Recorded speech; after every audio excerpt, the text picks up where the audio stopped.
Hello, everyone. Not sure how this is going to turn out. My test didn't suit me for the mic, but that's okay.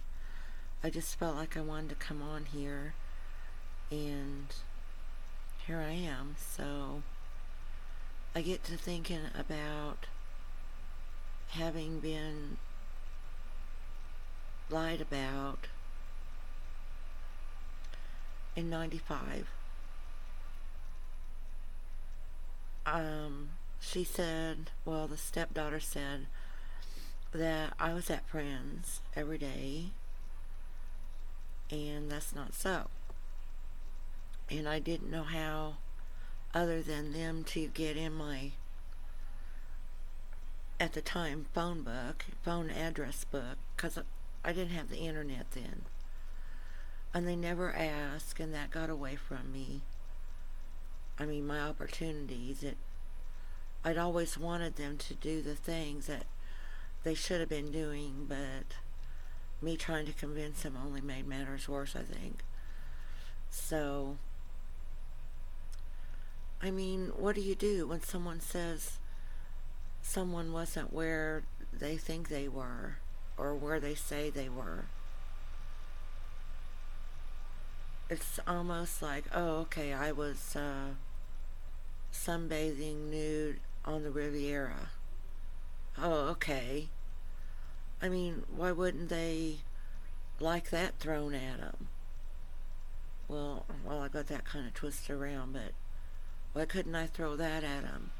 Wouldn't that be just about big of a joke as for her to say that I was gone all the time? I mean, not only is that rude, it's just crazy. My house downtown wasn't nearly as furnished as in these pictures. This bed, for instance, was still here at my dad's house, and the dresser too. I had that jewelry box. Didn't have all these things here, stacking storage. I did have that little pink cabinet there and that TV that was in my bedroom downtown, and had that chair, and had that little box that's sitting there, had this stacking storage, had this little yellow chair here.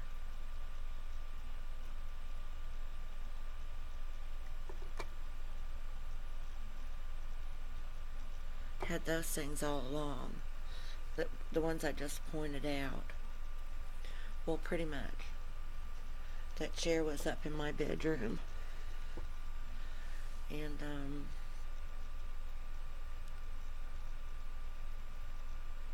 just stuff we had accumulated before the kids got there. I mean, we only stayed in this like when our first son died. We came over here. Of course, I was so messed up from that. I needed to be around family who understood me, so we slept upstairs.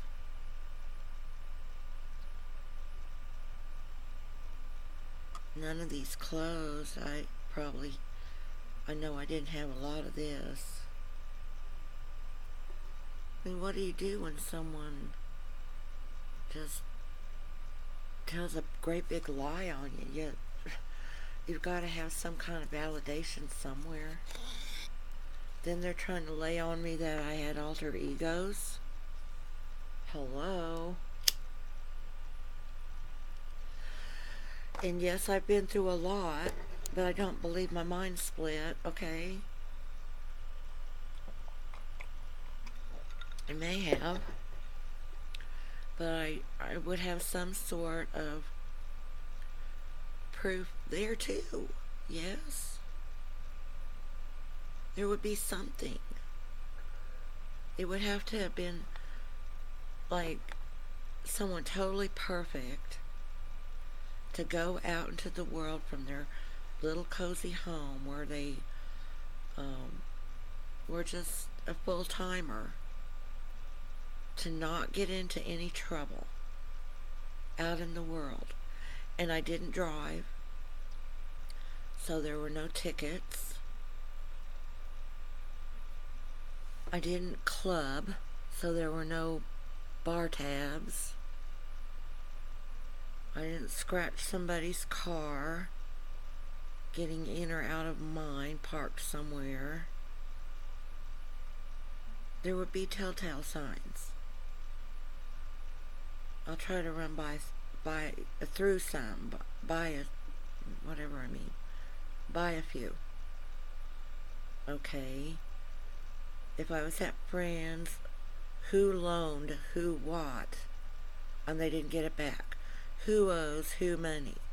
Who broke Grandma's favorite dish on the mantle, or who knocked over Grandpa's cremation ashes? You know what I'm getting at? There's got to be something. There's nothing. But then for them to try to say, oh, you had alter egos and you just don't remember going out there. There would be signs. There would be something. Someone who didn't drive, if they had an alter ego that suddenly wanted to take the vehicle, don't you know that would present somewhat of a challenge if the person got pulled over? I'm going to be baffled with this for the rest of my life. And this was my little attempt at pulling a house and home together for Bradley and I. And that didn't last. For one thing, he took off to Lincoln Tech in Indy from this house on South Grand. Okay. And then he decided to join the Marines while we lived in this house. This pic here, I always think that's two, but it's one, because of the little tiny divider between the hall here and this was Brad's old bedroom. It was my bedroom first while he was away. See, there's my touches. Those are my storage things. My dad told me to take this room because there was only one outside wall, which is good thinking. Because the master bedroom in this house here, the Otterville house, it was in the northeast corner. 2 outdoor walls. Very cold. So when my dad told me that, I'm like, good thinking, Dad. So I took this room. One outdoor wall. And just like this one right across from it, it also had one outdoor wall on the north. On this down here is the in bedroom, one of the in bedrooms. 2 outdoor walls on both of those. So, I mean, I wasn't using my head. So, and this bedroom here, northwest corner. But see, this antique bed, and it's all the way in the corner, see? It did not fit this more modern house at all. See how much hung over? They shouldn't do that. So the bed actually should have been catty corner in the room, diagonal, so it would fit better, but it would have taken up a lot of room I didn't want it to. So on this one here is Otterville house. And a lot of this stuff, I thought of one item today, I didn't even know where it went to. And I felt bad about that because I've never been in such a mess in my life with stuff being misplaced. I'm so out of touch with my belongings. I miss my things. And the one item today, I wish I could tell you what it was now, but I can't even think of it. So, And it's probably some insignificant thing, but it was a thing I liked. So I would relate to that thing, you know? Just would relate to it. So I was going through pictures and found the cats and stuff. But see, that still does not answer my question of why can't these people get a handle on this alleged crime here in Sedalia that supposedly happened between 93 and 95. And just stupid things, well, smart on my part.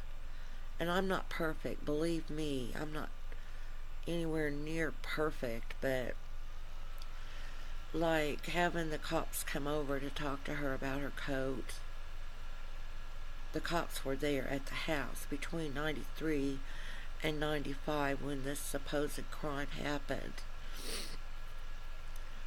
And I banged my head on the wall so many times trying to figure out, well, there's the cops. Why isn't that the time to talk about being raped?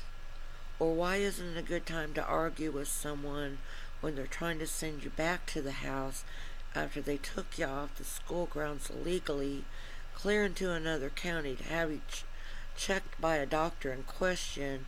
Or aren't you going, please don't make me go back to that crazy rapist house? Or something, you know? So all these things have mounted up and mounted up in my mind.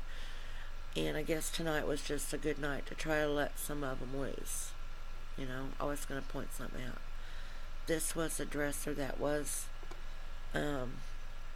vanity. Was in our bedroom upstairs downtown. And I kept things neat then. But I've gotten so, because of the accusation against me that my house was dirty, I'm totally like, what good is this? If it's clean, they're going to call it dirty. Maybe if it's dirty, they'll call it clean. That's what some of this trauma has done to me. That was at our house, see, and I was using it in my, for craft storage, but this now is it's out at the other house in Otterville now, in my craft shop. But in this picture, it looks like, see the wall there? That would be on the at the South Grant house. And this we had ever since we got married. This little china cabinet. So some of the things I still have. I got that, I think, on base. Let's see some of my clothing. So if you really want to see, if I can push it up here, I will.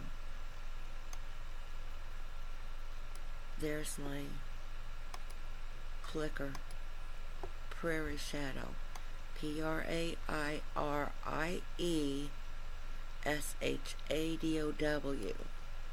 So you can see all you want to. And see, I had begun to dress rather well.